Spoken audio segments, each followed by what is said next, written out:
Ghostbusters Afterlife is a sequel to the very popular and beloved Ghostbusters films from the 1980s. So it's kind of a continuation or a generational sequel, if you will, to the 1980s films. In this film, it takes place in present day and it focuses on a family with a single mom and two kids. She is down on her luck, no money, so she's forced to be evicted from her apartment, and she finds out that she inherits this farmland in the middle of nowhere, Oklahoma, from her father, who used to be a Ghostbuster. So she moves her family to this small town called Somerville, and they live in this rickety old house, and of course the ghosts return. Now, I was really looking forward to this film because I'm a fan of the Ghostbuster movies, but I'm not a fan so much where I revere them so much as others may. Yeah, they're fun films, but I just don't hold them in such a high regard as others may. So yeah, but I was looking forward to it, especially after seeing the trailers, because the trailers seem to hit the right tone of nostalgia for the old films, as well as telling a new story for this generation. Does it succeed? Yeah, it's a pretty fun film, but it's not great, but I enjoyed it. This film is directed by Jason Reitman, who is the son of Ivan Reitman, who was the director of the original film. So you can imagine the kind of, it's good and bad, I would imagine, because as a director himself and a proven director, he's directed Juno, Tully, Young Adult, some films that I really like. I'm not so much a fan of Juno, but I really like Young Adult and Tully. So he's done, Up in the Air too. I really love Up in the Air. So Jason Reitman, talented filmmaker, but he's more used to the dramatics and the family drama, which this focuses on, but not so much the big budget blockbuster type of film. So this is a new undertaking for him. So I'm sure he wanted to bring his own vision to this story, but at the same time, he has his father probably literally looking over his shoulder the whole time as he's filming.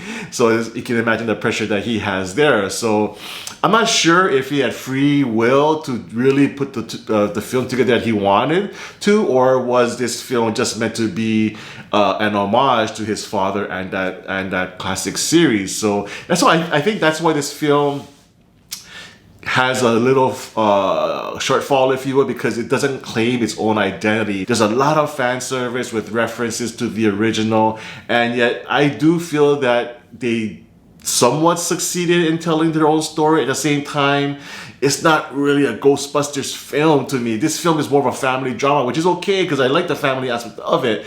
But if you're gonna make it a Ghostbusters film, can we have some ghost busting, please? There's not too much ghost busting in this movie. It takes a while to get going. The first hour or so is a big setup of the plot, the characters, etc. And even with that 1 hour of setup, I wasn't really all that interested. The only character I was really interested in were the main girl, Phoebe, played by McKenna Grace, and she's a fantastic actress. She kind of gives you that Sheldon vibe from Big Bang Theory, but a younger female version of Sheldon. So whenever I was watching her on screen, because she's supposed to be this scientist geek who tells bad jokes and stuff, and I was half waiting for her to say bazinga at some point. But yeah, she's like a young female Sheldon, so she was great, fantastic, really carried the load for this film. And her friend that she makes in Somerville, Oklahoma, that small town, is this young kid called Podcast, who I thought was fantastic as well. And those two really have great chemistry. They're fun together. Phoebe's older brother is played by Finn Wolfhard, who most of you would probably know from the Stranger Things series.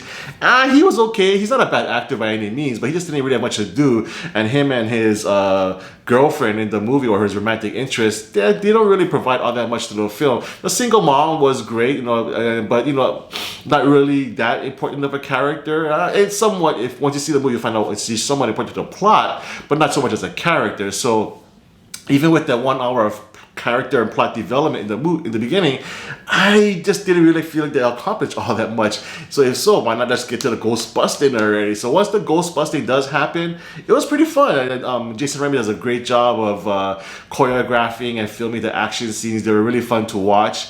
As you get closer to the climax, though, I was a little disappointed because in the first film, it really builds up. They're busting all these ghosts all over town. They got great music, great montage, great great comedy, and then it builds up to this climax with this big Stay Puft Marshmallow Man. And even in the second one, they tried to match it with the Statue of Liberty, but the climax was this huge scene. And this film, it didn't really build up to quite such a high level, and overall the film's energy level, I would say, is a bit lower than expected for a Ghostbusters film. And maybe that's just Jason Reitman's style of storytelling and directing, I'm not sure, but maybe as a result, maybe he wasn't the best fit for this movie. So yeah, I'm at odds with this movie a little bit. There were some elements that I did enjoy and some elements that I didn't care for all that much.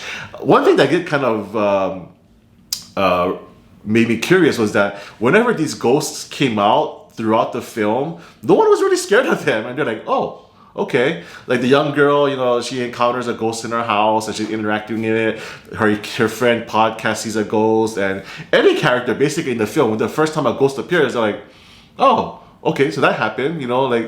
Is anyone scared of ghosts anymore? If you're not scared of ghosts, then what's the big deal about this whole film, right? Well, why did you bust them? So yeah, there's a lot of pieces to this movie that didn't really fit together.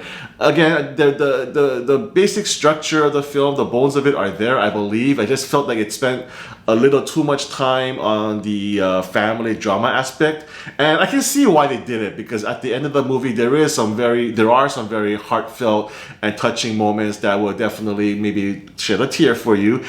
But yeah, it's just, I think it just kind of lost its way a little bit. Overall, still entertaining, and it's still recommended to watch, but it's just not a real ghost-busting movie. It's like a Ghostbuster. So I don't know. For me, Ghostbusters Afterlife gets a 6 out of 10.